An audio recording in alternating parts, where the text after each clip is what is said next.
Bom, eu sou a doutora Adriana Matos, colega de vocês. Eu acredito que a maioria das pessoas aqui são radiologistas. Não sei se tem algum cirurgião vascular, mas eu vou começar me apresentando.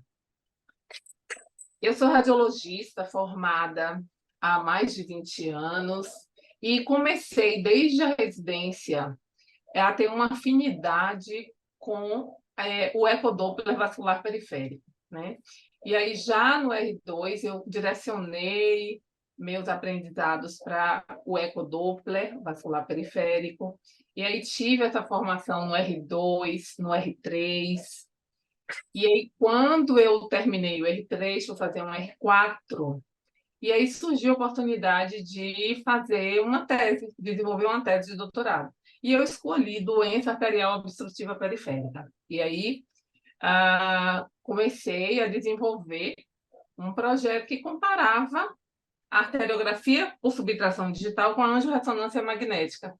Na época, um método novo, quase ninguém fazia. E a partir daí, eu trilhei esse caminho já desde cedo, desde que eu saí da residência, com duplex scan, angiorressonância magnética e angiotomografia.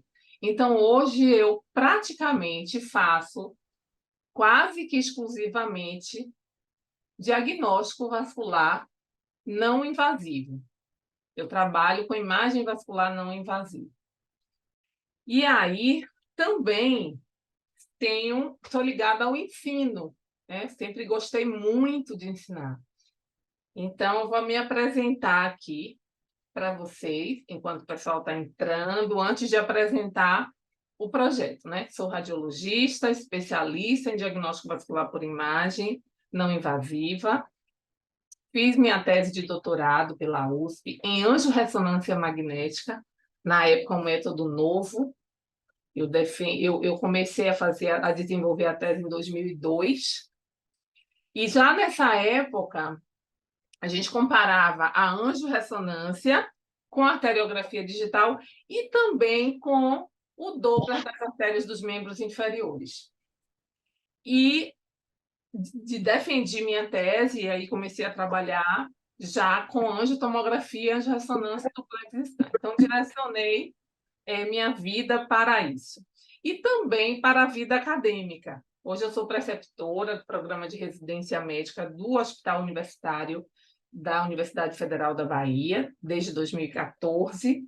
Também sou professora da graduação, adoro a graduação, ensino a disciplina Diagnóstico por Imagem na Faculdade de Ciência e Tecnologia. E aí veio a pandemia. Veio a pandemia, março de 2020, e aí fizeram uma reunião lá na faculdade e falaram: a gente vai ter que começar a ensinar online. E eu falei: isso não vai dar certo. Mas, surpreendentemente, nós ensinamos 2 anos online. E foi muito legal. Foi muito legal. Eu acho que imagem a gente pode ensinar online. Gente, vocês estão me ouvindo? O slide passou. Estão me dizendo aqui que o slide não passou, o slide de apresentação. Deixa eu ver se tá compartilhando o slide. Quem sou eu? O slide está compartilhado, só não passou. Está no primeiro slide ainda. Passou agora? Não? Não, está mostrando a tela do PowerPoint, não aquela de apresentação. Tá. Então, é a tela que eu tô compartilhando. Vamos lá. Agora E sim, agora? agora foi. Então, e aí, na pandemia, eu tive essa experiência com o ensino online, né? Em 2020. E nós ensinamos na Faculdade de Medicina online por 2 anos.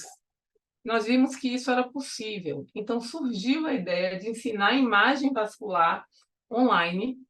E aí, em 2020, eu e minha sócia, Carla, criamos o perfil educacional de educação continuada, imagem vascular.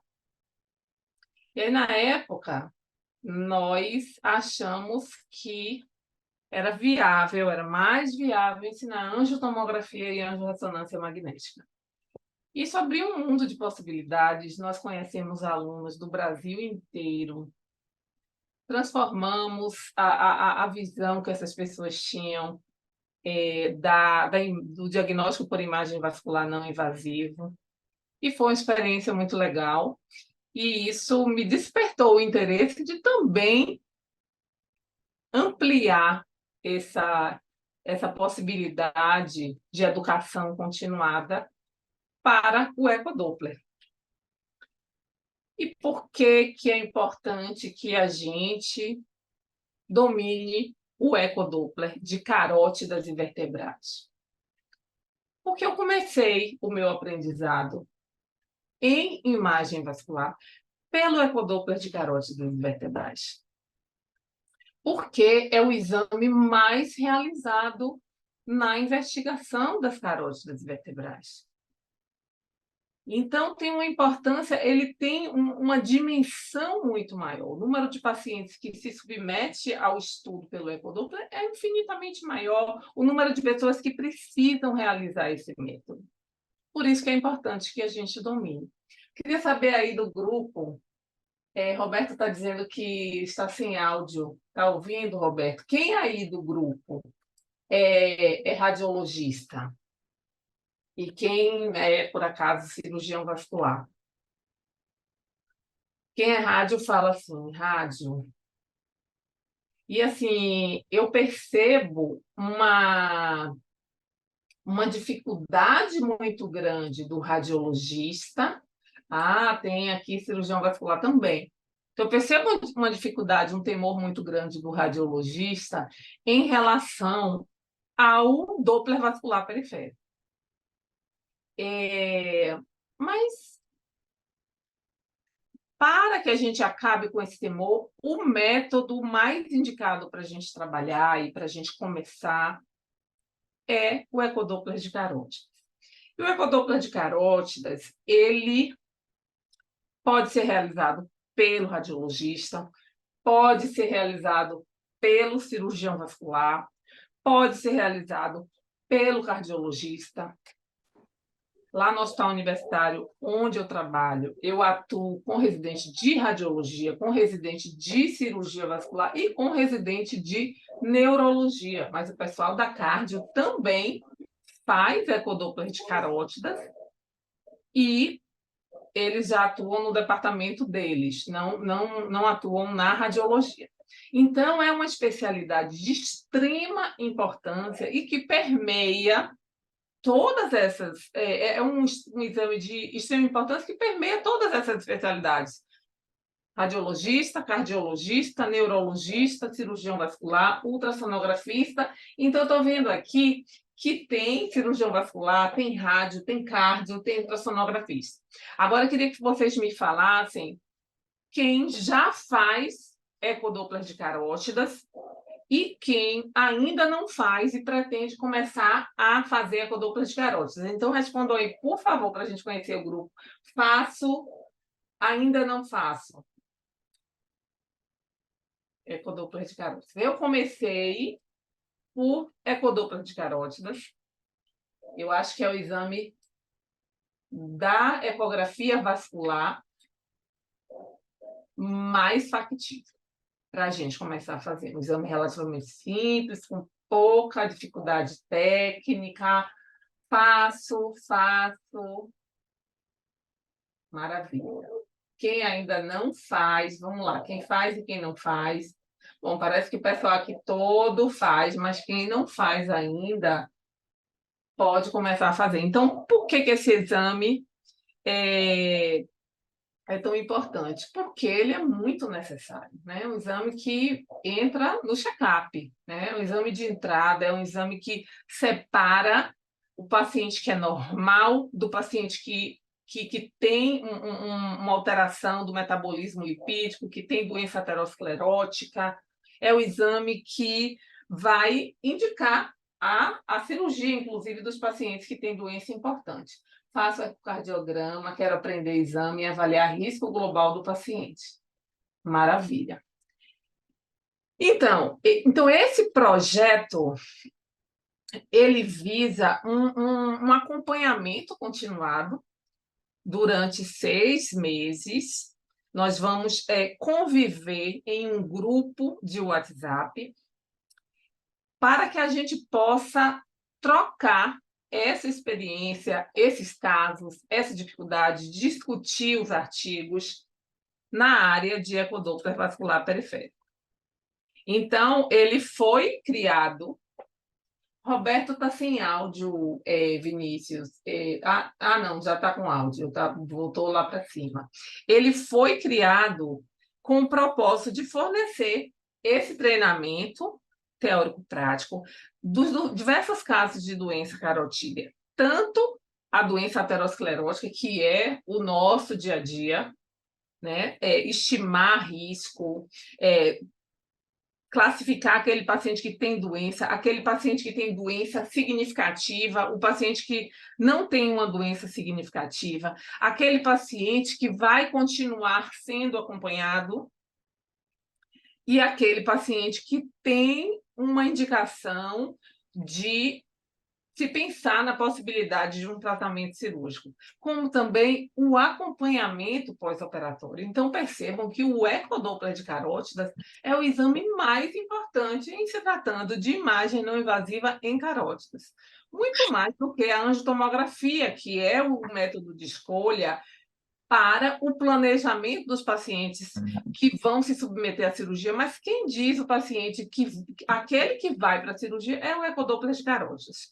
Por isso que é tão importante. E fazer ecodoppler de carótidas traz um upgrade na carreira profissional, no momento que lhe torna um profissional mais gabaritado para realizar um maior tipo de exame, lhe dá uma segurança maior, tanto para quem já faz, quanto para quem está fazendo ali o estudo da região cervical, que pode flagrar uma patologia carotídea e, às vezes, quantas vezes a gente fazendo uma tireoide percebe alguma coisa na carótida, não sabe bem como descrever, além do fato de ser um exame muito melhor remunerado do que uma ultrassonografia não vascular.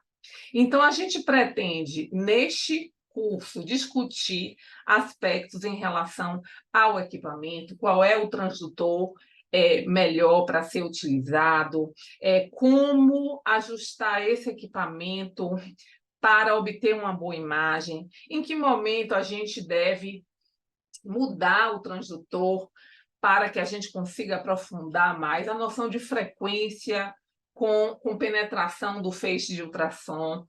Nós vamos trazer um passo a passo de como realizar essas imagens, como posicionar a mão, isso tudo vai ser discutido.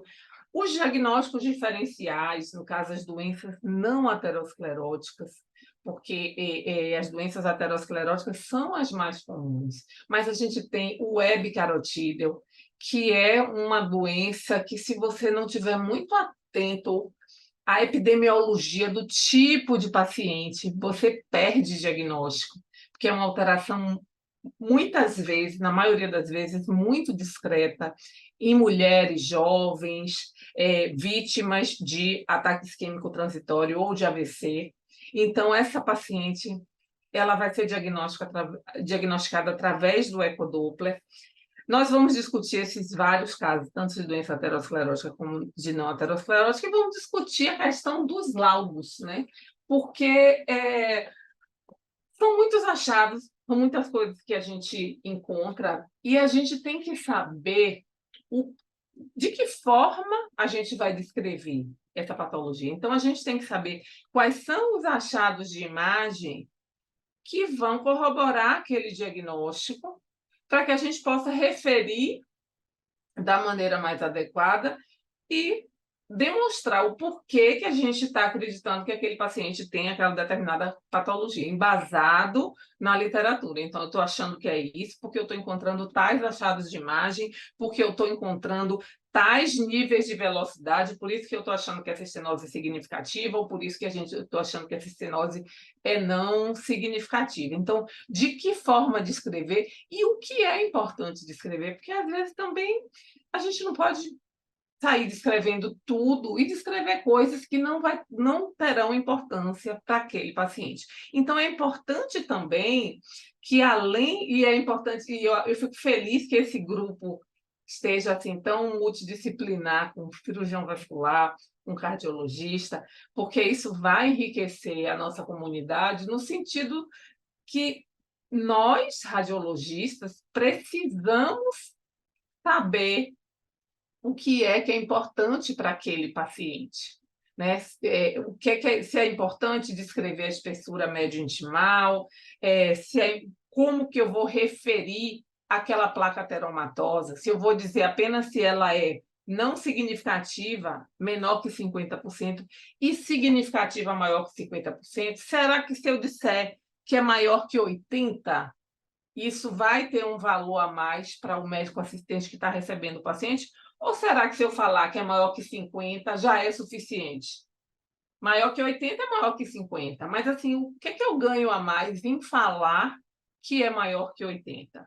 E o cirurgião vascular, o cardiologista, que já estão familiarizados com essa questão da importância de determinadas informações e das condutas que eles vão ter com o paciente em cada nível de doença, eles vão, no projeto, desenvolver maior habilidade no sentido de dominar como ajustar os parâmetros técnicos do equipamento, qual o ganho que ele vai ter com uma frequência maior de transdutor, com uma frequência menor, em que situação ele pode mudar o transdutor para obter uma melhor imagem num paciente com pescoço curto. Ter também, importante ter uma noção da anatomia cervical extravascular. Então, nós vamos discutir a anatomia vascular, até onde o Doppler pode alcançar, até onde o estudo do Doppler pode alcançar na circulação arterial extracraniana, né? Até que ponto ele vai diagnosticar? Ele consegue ver uma lesão na origem da artéria carótida comum esquerda? Não, ele não vai chegar até o arco aórtico. Ele não consegue ver uma lesão na origem da artéria carótida comum esquerda, mas eu tenho achados indiretos, eu tenho alteração da onda espectral, que me diz que pode ter uma lesão naquela origem. Eu tenho sinais, por exemplo, de uma lesão na origem da subclávia esquerda, que indicam roubo pela artéria subclávia, que também vai ser discutido. Então, eu fico muito feliz que esse grupo esteja multidisciplinar. E como é que funciona? É um treinamento online, nós vamos conviver durante 6 meses. Durante esses 6 meses, vocês vão ter acesso às aulas do curso. O curso consta de 30 aulas gravadas e 3 encontros de mentoria ao vivo. Os encontros de mentoria ao vivo vai ser para discussão de casos. Habitualmente eu trago casos meus, mas quando os alunos mandam casos, eu também discuto os casos dos alunos. Eu vou ficar muito feliz se a turma mandar casos também, porque isso traz um enriquecimento maior. E esse curso pode ser assistido, não existe em qualquer lugar e a qualquer hora, mas é importante que se tenha uma disciplina, porque a vida é corrida e 6 meses passa relativamente rápido. Então, existe uma ampla gama de patologias que podem ser diagnosticadas e vocês podem fazer um curso presencial, podem, mas Não existe curso presencial de Doppler de carótidas que seja tão extenso. E são tantas informações, tantas questões que a gente tem que se familiarizar em relação a como descrever no laudo, em relação a como posicionar a mão, em relação às múltiplas patologias, ao que valorizar, em relação a identificar uma imagem alterada, que é importante que a gente tenha essa imersão prolongada, porque a gente vai incorporando as informações aos poucos. Quando a gente faz um hands-on, quando a gente faz uma imersão presencial e a gente chega lá zerado, a gente não tem essa condição de assimilar tantas informações ao mesmo tempo. Além do que, é muito legal essa convivência no grupo de WhatsApp, porque a gente vai compartilhando nossas dificuldades, nossas dúvidas, compartilhando nosso crescimento, e é enriquecedor para todo mundo. Então, assim, mesmo com o tempo corrido, cada um vai fazer o seu horário, nós vamos estar discutindo os artigos que embasam a literatura, e no final do curso vocês terão acesso ao certificado. Então, a pretensão é que a gente, ao final do curso, saiba ajustar o equipamento de ultrassom, posicionar o foco, ajustar o preset, ajustar a escala de velocidade para quando a gente tem um fluxo de velocidade mais elevada, quando a gente tem um fluxo de velocidade mais lenta, saber modificar o transdutor para pegar uma estrutura mais profunda, um pescoço curto, modificar a mão para tentar acessar o lumen em uma placa calcificada, dominar o passo a passo de como obter uma boa imagem diagnóstica, tanto naquele paciente com uma anatomia favorável, quanto naquele paciente com uma anatomia mais hostil, quais são as estratégias que a gente vai utilizar para obter uma boa imagem nessas situações, identificar a anatomia normal e os achados patológicos. Então, de tanto a gente ver os casos, a gente vai perceber quando está normal, quando não está, quando uma parede está normal, quando uma parede está alterada. E a espessura, o espessamento parietal. Quando que é por infiltração gordurosa e quando seria por uma arterite, por exemplo.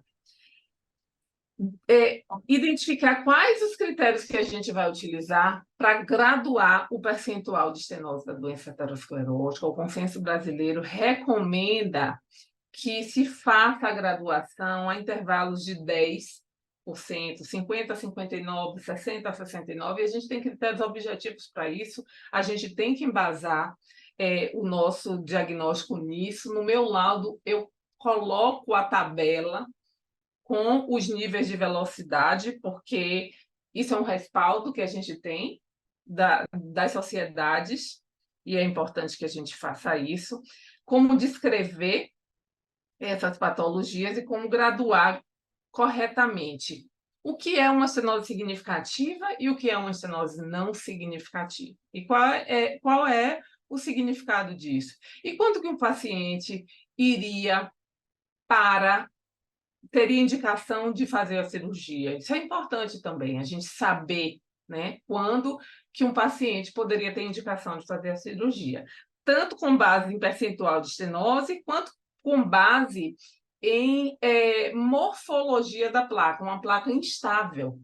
Então, assim, fazer Doppler de carótidas e identificar o risco de uma doença de uma placa aterosclerótica, de desenvolver um evento isquêmico, não está só associada a percentual de estenose. Hoje em dia, a gente sabe que a morfologia da placa, placas heterogêneas, placas com superfícies irregulares, placas com imagens sugestivas de ulceração. Então, a gente vai discutir isso. Vamos discutir web, vamos discutir fibrodisplasia, vamos discutir dissecção, pseudoneurisma, e essa questão do raciocínio clínico, que a gente adquire com o tempo, discutindo com os colegas que encaminham o exame.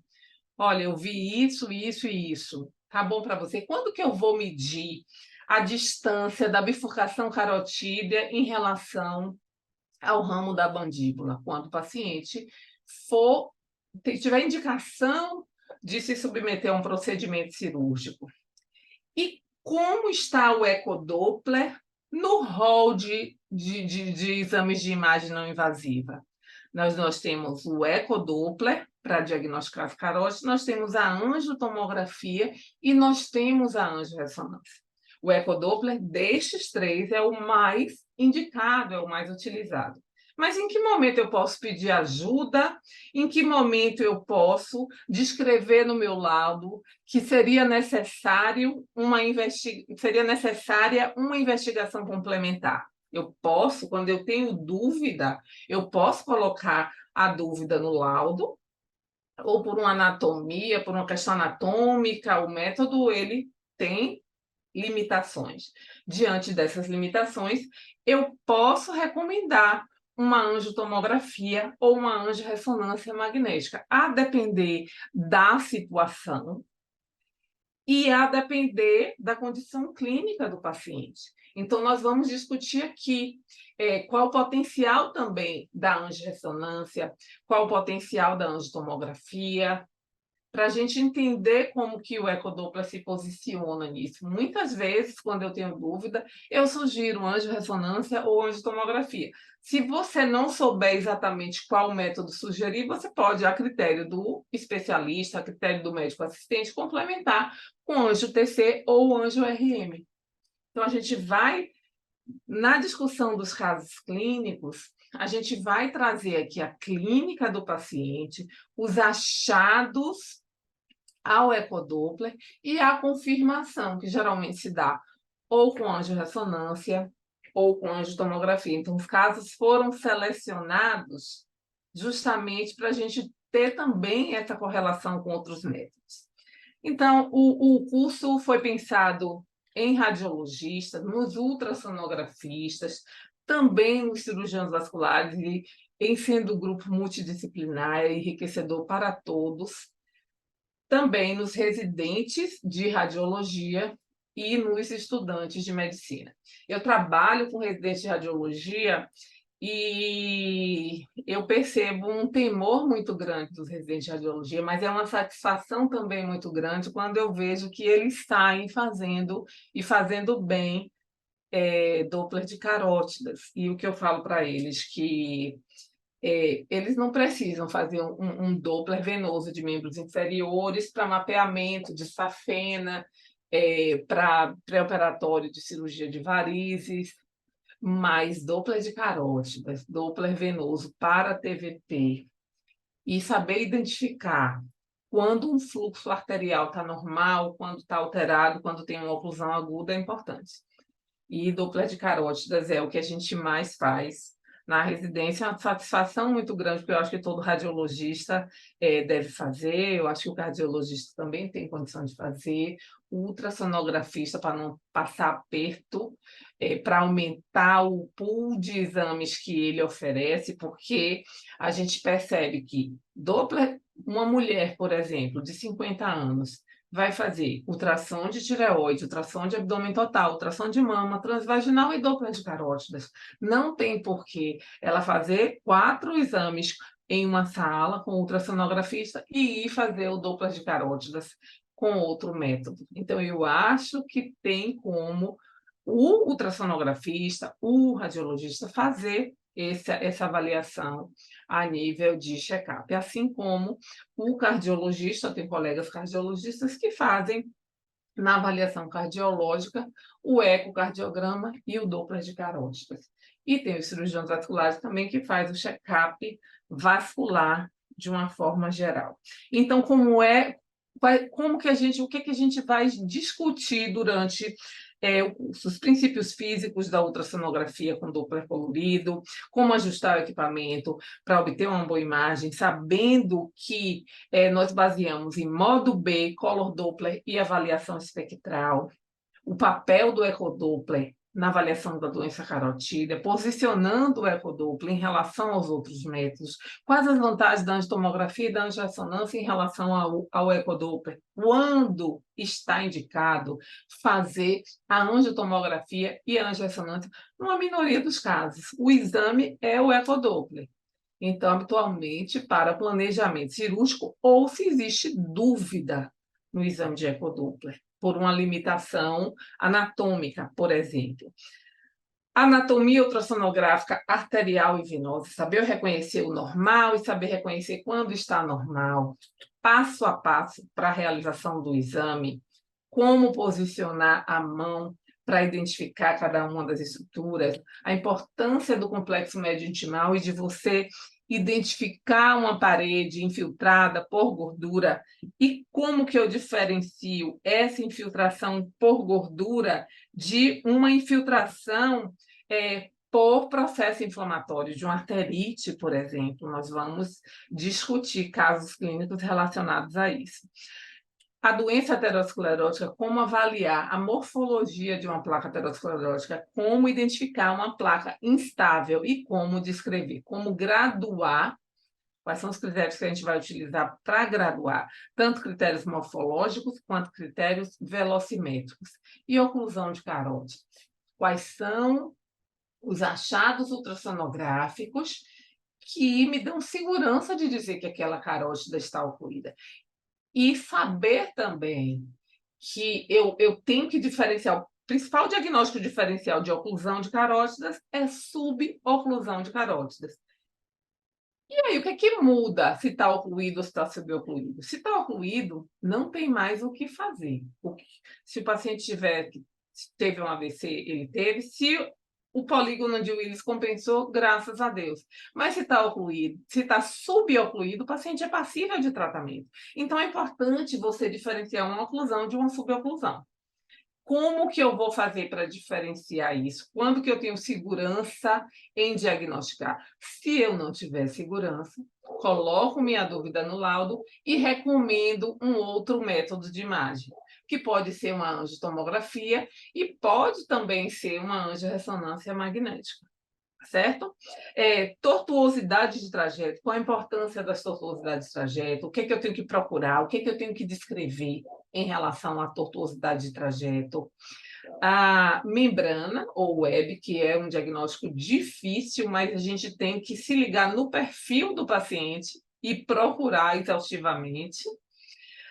E o diagnóstico está no modo B, então o tripé modo B, color Doppler e avaliação espectral, e o modo B é muito importante, a gente tem que saber disso, somente no web. Carotidínia, que é uma patologia rara, mas que é importante que a gente saiba suspeitar. Glomus carotídeo, dissecção, arterite de Takayasu. Então, a gente tem como diferenciar o espessamento da parede da arterite de Takayasu do espessamento da infiltração gordurosa. Avaliação da artéria vertebral, que não é fácil, mas a gente tem que se basear, sobretudo, na forma da onda, já que a gente não vê, a gente vê alguns segmentos da artéria vertebral, a gente não vê ela inteira. Avaliação pós-operatória das carótidas, como identificar, o que avaliar, e o stent carotídeo, como descrever,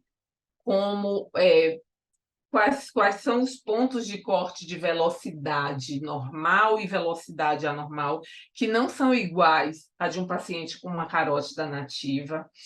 E as aulas 18 a 30 são aulas de casos clínicos escolhidos para oferecer uma diversidade de casos e casos que possam ser completos no sentido de correlação, de ter clínica e ter correlação com outros métodos. Então, a gente vai discutir nesses casos clínicos a clínica, para a gente saber o que procurar, e é importante que a gente converse com o paciente, porque isso nos dá algumas dicas. Os achados ultrassonográficos, os achados de imagem e a correlação com outros métodos e como descrever esses achados no nosso laudo. Então, além dessas 30 aulas, nós temos bônus exclusivos. Temos um ecodoppler, um e-book com o resumo da literatura em ecodoppler de carótidas vertebrais, que traz um apanhado das principais características ecográficas de como estabelecer o diagnóstico das diversas patologias, traz as tabelas de velocidade, tanto das vertebrais, quanto das carótidas nativas, quanto das carótidas após implante de stent metálico, e que vocês podem ter à mão para consultar. É importante que a gente tenha essas tabelas no nosso celular, e esse e-book ele tem essa vantagem de poder ser consultado sempre que possível. Nós temos também um e-book com os modelos de laudos, na realidade, uma pasta um arquivo de Word com os modelos de laudo das diversas patologias. Placa significativa, placa não significativa, fibrodisplasia, web carotídeo, porque às vezes a gente identifica uma patologia e não sabe bem como descrever. É para copiar e colar? Não, é para direcionar e organizar até que a gente crie aquela afinidade com a descrição, para que não fique aquele laudo maçante, para que fique um laudo bem assertivo. Uma pasta com os artigos importantes que vão embasar o nosso diagnóstico, que a gente vai discutir, um grupo de WhatsApp, onde nós vamos compartilhar nossos casos, nossas dúvidas. Eu vou compartilhar os casos interessantes que eu encontro também, e que pode ser bem enriquecedor. E 3 encontros de mentoria ao vivo, que habitualmente nós discutimos casos clínicos. Discutimos casos clínicos, podem ser casos meus e podem ser casos de vocês, e vocês podem sugerir discussão de algum tema específico. Esses encontros, eles têm a data prevista para 2, 16 e 30 de agosto, a intervalos de 15 dias, mas a gente pode discutir se essas datas, se esse intervalo é adequado para a turma. Bom, e qual é o valor do investimento? Esse treinamento online, ele teria um valor de R$ 1.997, o e-book um valor de R$ 197 quando ele é comercializado separadamente, os modelos de laudos um valor de quase R$ 100 quando ele também é comercializado separadamente, a pasta de artigos também o mesmo valor, um grupo de networking que a gente vai oferecer, né, uma mentoria e uma troca de aprendizado. E essas 3 mentorias ao vivo, no valor de R$ 997, se fôssemos somar tudo isso durante esses 6 meses, seria R$ 4.082. Esse projeto, ele vai formar esse grupo até o dia 21 de julho, e até o dia 21 de julho, às 23 horas, nós vamos fazer a condição especial de 10 vezes de R$ 199,70, ou R$ 1.497 à vista. Esse curso tem uma garantia de 7 dias, na qual você pode acessar a plataforma. Deixa eu mostrar aqui a plataforma para vocês. E vocês... deixa eu compartilhar aqui a tela. E se vocês não perceberem que o curso não é para vocês, se vocês não ficarem à vontade com o curso, vocês podem cancelar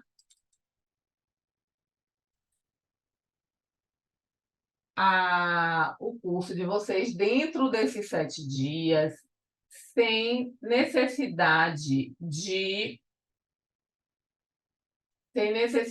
de nenhum tipo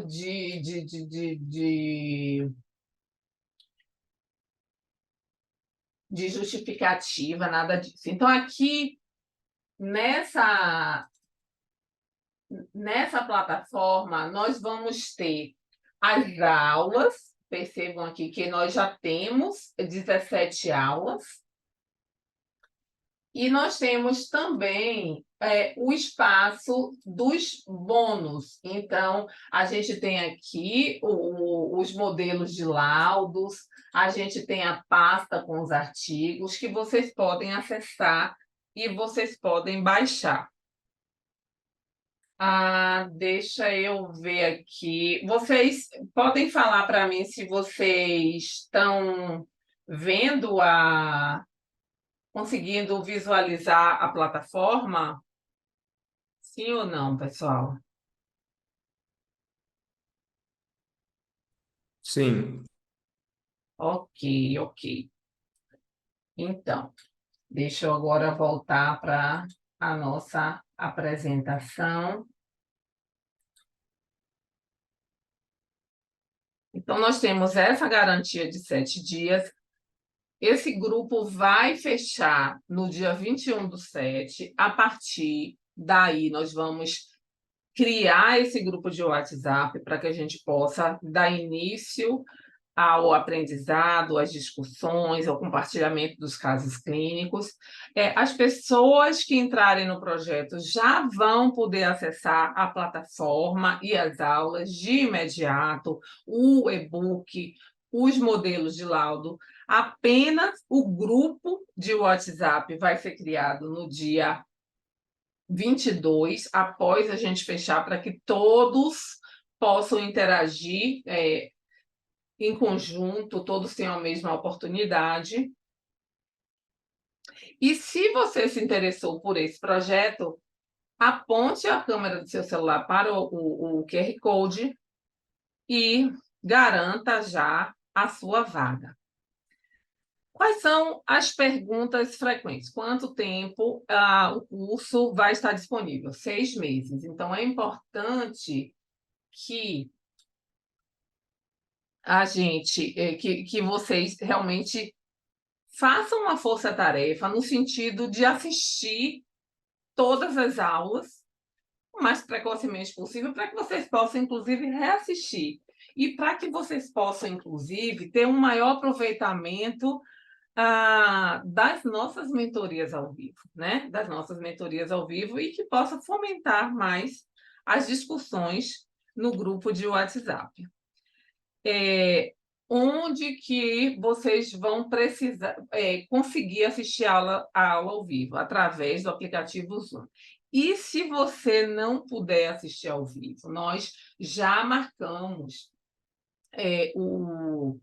as aulas para um dia de quarta-feira, às 20 horas, dias de quarta-feira, mas se você não puder assistir a aula, você pode assistir depois, porque as aulas, as mentorias ao vivo, vão também ficar disponíveis na plataforma. Eu vou receber certificado ao final do curso? Sim, você vai receber certificado ao final do curso, assinado por mim, que você participou desse curso. Então, como eu posso pagar esse curso? Eu posso pagar esse curso em 12 vezes, deixa eu colocar aqui o valor. Posso pagar em até 12 vezes. Mas se eu pagar à vista, eu vou ter 25% de desconto. E aí, então, eu posso pagar 10 parcelas de R$ 199,70. Pode também dividir em mais parcelas, em até 12 parcelas. Mas à vista, teremos 25% de desconto e esse curso ficará por R$ 1.497 até dia 21/7.